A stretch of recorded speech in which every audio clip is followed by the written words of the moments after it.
Topping tonight's Healthier Me, a new Harvard study reveals a possible link between citrus and skin cancer.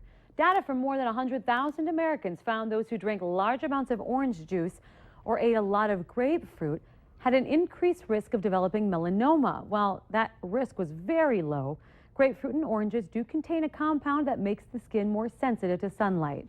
Now, despite these findings, researchers stress it's way too early to suggest people actually cut down on eating these fruits. They say the best way to prevent melanoma, use sunscreen. Doctors say this is very rare, something a lot of them have never seen before. That's because donating a liver involves a very complex surgery that can be risky for both the donor and the recipient. But one young Virginia woman said that saving a child's life who she didn't even know was worth the risk. Doreen Gensler has the story. Hi. Thank you so much. You're welcome. An emotional first meeting between strangers. Meeting you guys means a lot to me. So thank you. Thank you.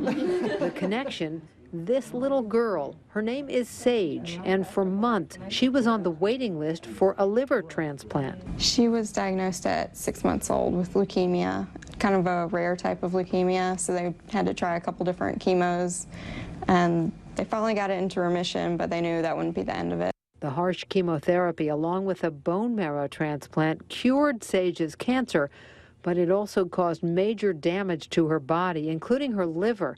Doctors told her family last summer that she would need a transplant to live.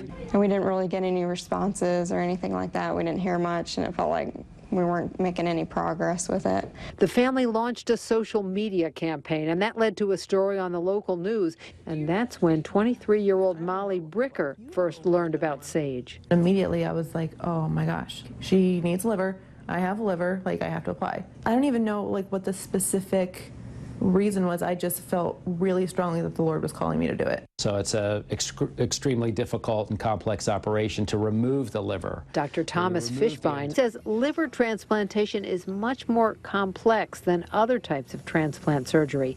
That's why there are rarely altruistic donors like Molly. This child didn't have any other donor who could give an organ, and she was very ill and going downhill rapidly. Molly underwent the surgery to donate just a little over a week ago. Doctors removed about 15 to 20% of her liver and then implanted it into Sage. That piece of organ will grow with Sage as she gets older, while Molly's own remaining liver is expected to regenerate, reaching full size again in 3 to 6 months. Hi, Sage. My name is Molly. Molly had a chance to meet the little girl whose life she saved last week. Sage was still groggy from the surgery, but her mother and stepfather told Molly that the 5-year-old is already showing signs of improvement and was able to make this bracelet for her. Did you make that for me? It's a small token of appreciation for a life-saving gift. To be that strong of a person, it's pretty amazing. Thank you so much for giving Sage the gift of life. Incredible story. Well, stay with us. We have another look at your evening weather planner with Hutch.